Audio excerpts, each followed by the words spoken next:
네, 오늘 우리가 할 수업은요, 물방울로 이루어진 구름 두 번째 이야기, 그리고 지표에 내리는 강수에 대한 거죠. 강수가 이제 비, 눈, 뭐 우박 이런 거예요. 그래서 요거에 대해서 이어서 한번 해보도록 하겠습니다. 일단 개념 1, 어제 이어서 구름을 이어서 하는데, 오늘에 대한 이야기는 뭐냐면, 구름의 생성 과정을 봤잖아. 근데 이제 생성되고 나서 이 모양에 따라서 이름이 달라요. 그래서 그 모양은 어떻게 되는 건지 를 알아볼 거고, 그 다음에 그거보다 먼저는 뭐 할 거냐면 구름이 생성되는 원인, 구름이 생성되는 원인에 대해서 할 거예요. 네, 생성되는 경우. 일단 구름이 생성하려면 얘들아, 첫 번째 1단계가 뭐였어? 구름 생성 과정의 1단계?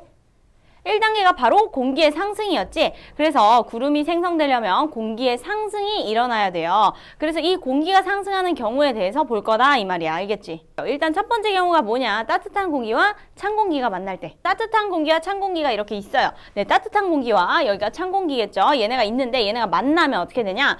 얘들아 봐봐. 찬 공기랑 따뜻한 공기랑 만나면 밀도 차이가 나죠. 그리고 밀도 차이가 나면 밀도가 작은 건 위로 뜰 거고 밀도가 높은 건 아래로 가라앉을 거야. 근데 이렇게 진행을 해서 만났어. 그러면 뭐가 아래로 갈까? 찬 공기가 아래로 이렇게 내려갑니다. 그래서 어떻게 되냐? 요렇게. 네, 얘가 위로 올라가고요. 그치, 잘했어.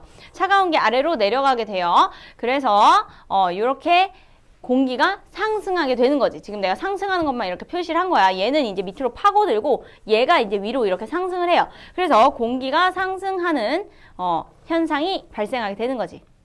그럼 넘어가서 이제 네, 구름이 생성되는 경우 두 번째 한번 보도록 하겠습니다. 두 번째는 요거죠. 지표의 불균등 가열이죠. 이거를 우리가 어제 구름이 생성되는 과정을 배울 때 요거를 이제 갖다가 배웠는데 요게 이제 뭐냐면 지표가 이렇게 있죠. 그리고 태양이 있어. 근데 태양이 지형에 따라서 어디는 적게, 어디는 많이 이렇게 달군단 말이야. 그래서 이 많이 달궈진 곳이 비교적 공기가 뜨거운 공기가 생기죠. 입자가. 그래서 얘가 이제 어떻게? 네, 밀도가 막 날뛰니까 부피가 팽창해서 밀도가 낮아져서 상승한다. 그쵸? 요렇게 적어주시면 됩니다. 이제 세 번째 한번 보겠습니다. 세 번째는 뭐냐면요. 산을 타고 공기가 이동하는 거야. 그러니까 공기가 이렇게, 산이 이렇게 있고요. 공기가 이렇게 있어. 공기가 이렇게 있어요. 근데 얘가 이제 여기에서 요렇게 쭉 이동해요. 쭉 이동해. 그냥 쭉 이동을 하다가 갑자기 산을 만난 거야. 산에 집중해. 봐봐. 이렇게 쭉 이동을 하다가 산을 만났어요. 근데 이렇게 수평적으로 이동을 하다가 갑자기 지형이 바뀐 거잖아. 이 공기 입장에선. 그렇다고 공기가 브레이크를 걸고 멈추는 건 아니죠. 공기는 계속 이동을 한단 말이야. 그래서 이제 얘가 산을 타고 이렇게 올라갑니다. 이렇게. 산을 타고 공기가 상승하는 현상이 발생해요. 산을 타고 올라갈 때 공기가 상승해서 구름이 생긴다. 그래서 이제 산 위에 여기가 뾰족하고요. 여기 주변에 이제 구름이 이렇게 생기는 거야. 이렇게 탈모처럼. 뭔지 알죠? 원형 탈모. 그럼 됐죠? 이제 세 번째까지 다 했어. 그럼 거기 표 다 채웠죠? 그럼 이제 넘어가서 우리가 이 구름의 종류에 대해서 한번 볼 거야. 모양에 따른 구름 분류 볼게요. 일단 첫 번째 구름은요, 뭐냐면 저군형 구름입니다. 저군형 구름. 이거는 이제 어떤 경우냐면 얘들아, 약간 느낌이 이렇게 뭔가 뭉게 해가지고 되게 두껍고 높은 그런 구름이야. 한번 볼게. 일단 공기가 상승하려면 뜨거운 공기가 있어야 돼요, 일단. 그래서 얘네가 막 이렇게 난리를 치다가 부피가 이렇게 팽창을 하게 되죠. 팽창을 하면 어떻게 된다고? 밀도가 작아지니까 확 떠요. 확 뜹니다. 확 떠서 이렇게 온도가 낮아져가지고 이슬점에 도달하면서 온도가 낮아지게 돼요. 오케이? 그럼 이제 얘네가 이슬점에 도달하면 어떻게 된다고? 구름이 형성된다고. 구름이 이렇게 형성이 돼요. 근데 이게 지금 보면 빠르게 올라가서 공기의 상승 운동이 굉장히 강하게 올라가서 위에서 넓은 면적 이렇게 세로로 넓은 면적을 차지하게 되었죠. 그쵸? 이런 구름을 저군형이라고 합니다. 공기의 상승 운동이 강할 때 일어나는 거고요. 그리고 이럴 때는 두꺼운 구름이기 때문에 두꺼운 구름인 대신 근데 요 가로 면적은 적잖아. 그래서 요렇게 크기 때문에 집중적인 비가 내려요. 이런 경우. 그래서 좁은 지역에 소나기, 짧고 굵게 이렇게 비가 내립니다. 알겠죠? 이거는 내가 표로는 다시 정리해 줄 거니까 아직 적지 않으셔도 돼요. 이해를 위해서 지금 이거는 화면을 봐주시고 표는 이따 같이 채워보도록 할게요. 이거 다시 얘기 다 해줄 거야.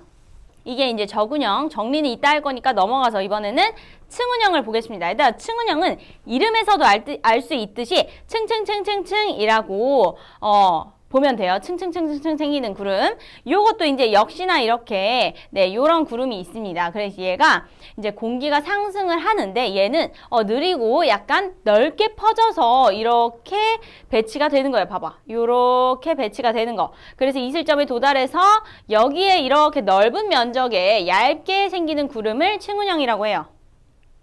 이거는 공기의 상승 운동이 약할 때 생기는 구름이고요. 이거는 넓은 면적에 얇게 있기 때문에 비도 넓은 면적에 지속적으로 오게 됩니다. 이렇게 얇게, 약간 짧고 굵게가 아니라 얇고 길게.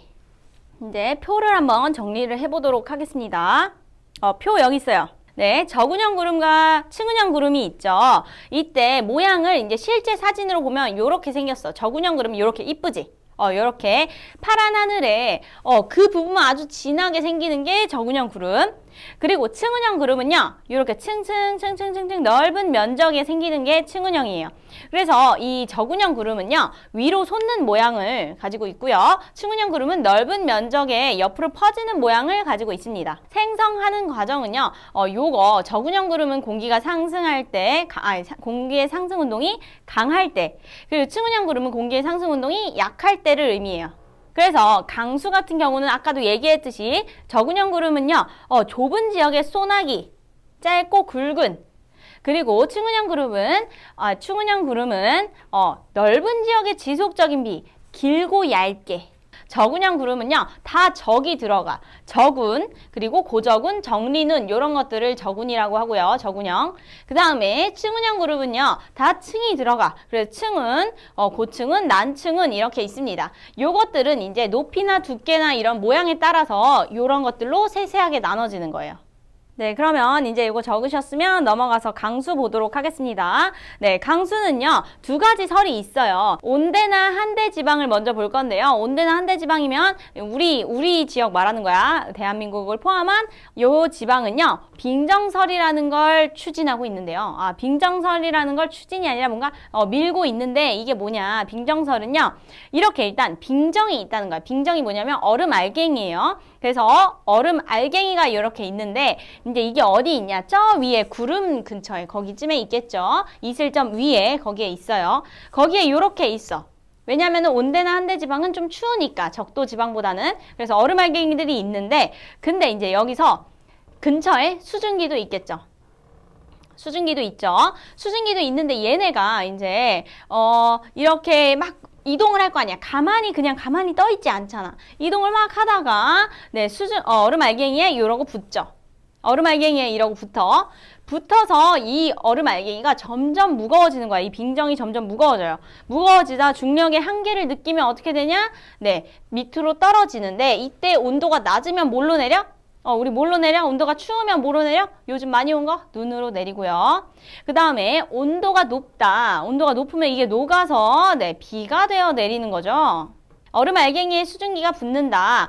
무거워서 떨어진다. 온도가 높으면 비로 내리고요. 그리고 온도가 낮으면 눈으로 내린다. 이렇게 정리를 할 수 있죠. 그럼 이제 우리 병합설로 한번 넘어가 볼게. 병합설은 중고緯도가 나왔으니까 이제 뭐가 나와야 돼? 더운 지역, 열대지방이 나와야겠죠? 네, 병합설은 열대지방입니다. 열대지방, 적도예요, 적도. 거기에는 얘들아, 저 높은 하늘에도, 구름에도 얼음이 있기에는 너무 더워요. 그죠? 그래서 위에 물방울들이 있는 거야, 물방울. 이렇게 있는데 얘네도 이제 이동을 하겠죠. 가만히 이렇게 떠 있는 게 아니라 이동을 해서 서로 부딪혀. 그래서 합쳐져. 큰 물방울이 되는 거지. 오케이? 그래서 이게 중력을 이기지 못하고 이 아래로 이렇게 떨어지면 이게 바로 비가 되는 거죠. 그래서 설명은 이렇게 0도씨보다 높은 온도의 구름에서 물방울들이 서로 부딪히면서 합쳐진다. 그 합쳐진 게 중력을 이기지 못하고 밑으로 떨어져서 비가 되어 내리는 거죠. 그리고 요거를 이제 그림으로 보면 이렇게 볼 수 있죠. 요 물방울이 있고요. 이 물방울 근처로 다 막 부딪혀가지고 합쳐지는 거야. 그래서 엄청 커져. 이 커진 게 중력을 이기지 못하고 떨어지면 그게 바로 비가 되는 거지. 적으셨으면 이제 그 옆에 있는 보충을 한번 볼게요. 얼마나 커야 도대체 얼마나 커야 B로 돼서 내리느냐. 일단 이 응결핵이라는 거는 이 응결을 할 수 있는 가장 작은 크기야. 그래서 이 정도는 있어야 구름이 생겨요. 그 다음에 구름 입자는요 0.01mm야. 이게 많이 모여 있으니까 보이는 거지. 진짜 이게 딱 하나만 있다. 그러면 안 보이겠죠. 너무 작아서. 어쨌든 구름 입자 요만하고요. 그다음 안개 입자는 이거보다 조금 더 커요. 조금 더 잘 보이잖아. 안개 입자는 0.1mm고요. 빗방울은요 1에서 2mm야. 그러니까 구름 입자랑 몇 배 차이나? 100배에서 200배 차이 나죠? 그 정도는 돼야 떨어지는 거야. 그래서 아까 내가 물방울이 3개 부딪혀가지고 커져서 내린다고 했는데 그 정도는 택도 없고요. 진짜 엄청 많이 물방울들이 모여야 얘가 비가 되어 떨어지는 거죠. 알겠죠? 요렇게 한번 우리 이걸 한번 봤습니다. 네, 빗방울의 지름은 이 정도 돼야 중력을 이기지 못하고 떨어진다. 그리고 이제 그 아래 보면 한 가지가 더 있어요. 우리가 약간 안 하고 넘어갈 뻔한 비, 눈 말고 하나 더 자주 오지 않지만 발생하면 큰일 나는 우박이 있죠. 우박을 한번 보겠습니다. 우박이란 뭐냐? 일단 여기에 그림을 가져왔는데요. 요 헤일 포메이션이라는 게 바로 헤일이 우박을 의미합니다. 그래서 여기에서 공기가 이렇게 상승을 해요. 공기가 상승을 해서 이제 떨어지면 뭐 비든 눈이든 이런 건데 요 과정 있지. 올라갔다가 내려갔다 다시 올라갔다 내려갔다 하는 이 과정이 반복이 된다고. 이게 어떻게 반복이 되냐. 이미 무거워서 떨어진 거 아닌가? 라고 하지만 공기의 상승 운동이 너무 강해서 중력을 또 이긴 거지. 내려가다가. 그래서 내려가다 또 이기고 내려가다가 또 이기고 내려가다 또 이기고 이렇게 계속 반복되면서 크기가 점점 커지는 거야. 그래서 크기가 점점 커지다 못해서 거의 공만해지면 이제 진짜 중력을 이기지 못하고 떨어지는 거지. 이게 바로 우박이죠. 그래서 이 중력의 한계가 돼서 골프공만한 게 이렇게 막 떨어지는 거. 골프공은 진짜 큰 우박이지만 어쨌든 우박이 되어 떨어지면은 이런 식으로 되는 거야. 봐봐. 여기 요 흰 색깔들 있죠. 흰 색깔 알갱이들. 요게 다 우박이야. 그래서 지금 여기가 이제 수영장인데 이렇게 막 수영장에 물이 이렇게 막 떨어지는 거죠. 이거 나가서 머리 한번 맞으면 머리에 구멍 날 수 있는 거죠. 그리고 차도 밖에 세워놓으면 우박 올 때는 진짜 차도 망가져. 기스는 나. 뚫리기도 하지만 만약에 그렇게 크지 않은 우박이면 기스는 나죠. 그래 조심해야지. 그치? 구슬만한 이거 봐. 눈에 보일 정도로 엄청 크잖아. 그러면 이제 다음 시간에는요 우리가 오프라인으로 드디어 만납니다. 네, 다음 주를 위해서 네 준비를 하세요. 알겠지? 안녕. 잘 가.